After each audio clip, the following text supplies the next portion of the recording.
see here. I got to look.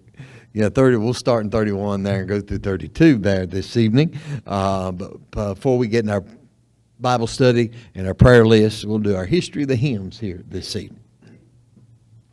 Well, amen. And Miss Terry, I left you a copy up there. Did you find it? Okay, good.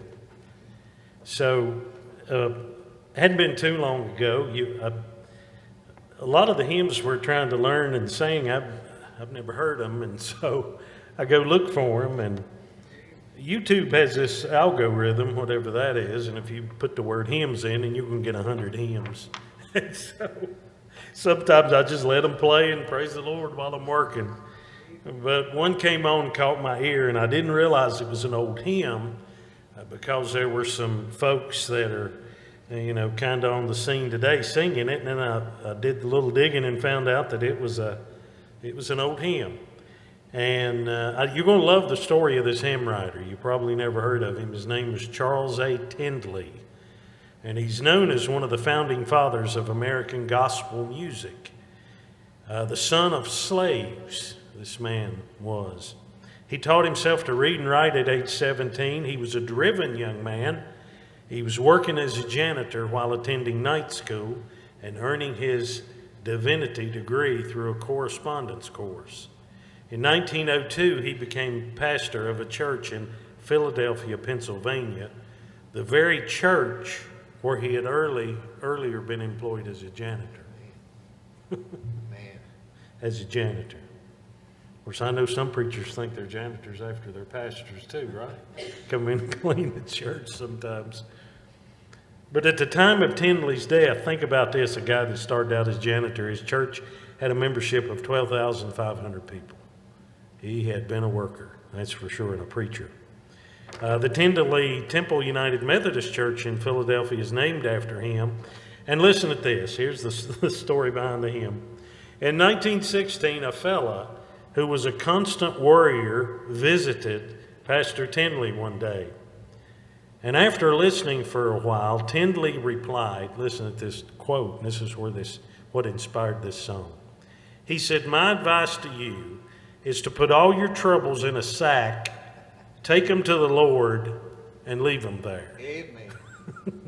That was actually the inspiration for this song. Amen. Now, I told you I heard about this in more recent times, in our day, I guess you'd say. There was a duo, husband and wife, named Joey and Rory Feek, F-E-E-K.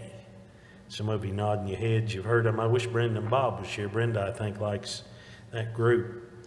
And so I found this husband and wife singing this online, and I wish you could have seen the emotion, the Christian emotion that the lady Joey was putting into the song. And it was kind of ironic because it wasn't long after she recorded the song that she was diagnosed with cervical cancer and went to be with the Lord in 2016 at the young age of 40 years old, leaving a husband behind and a special needs child in the process.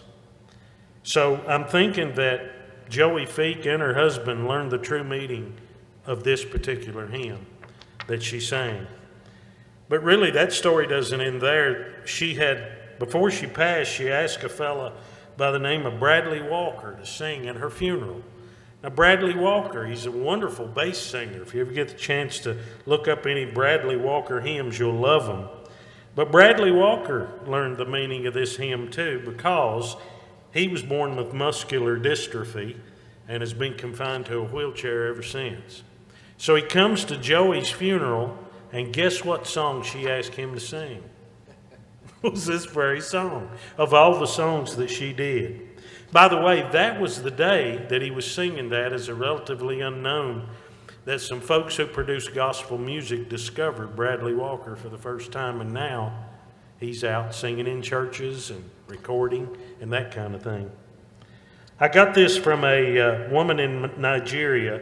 I'd love to say her name, but if you can see that, it's so long, there's no way I can say her name.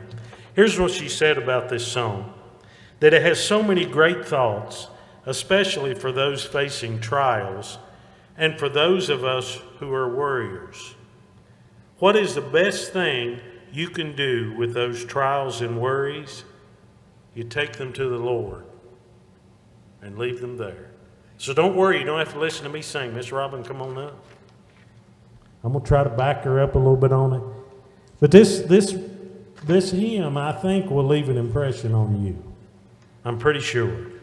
And it goes all the way back to the early 1900s. And Miss Robin does a wonderful job on it.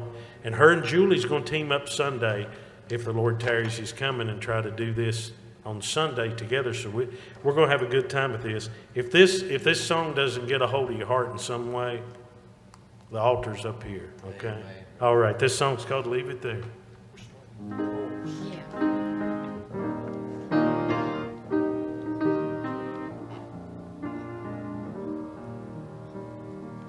Leave it there, leave it there. Take your burdens to the Lord and leave it there. If you trust and never doubt, He will surely bring you out.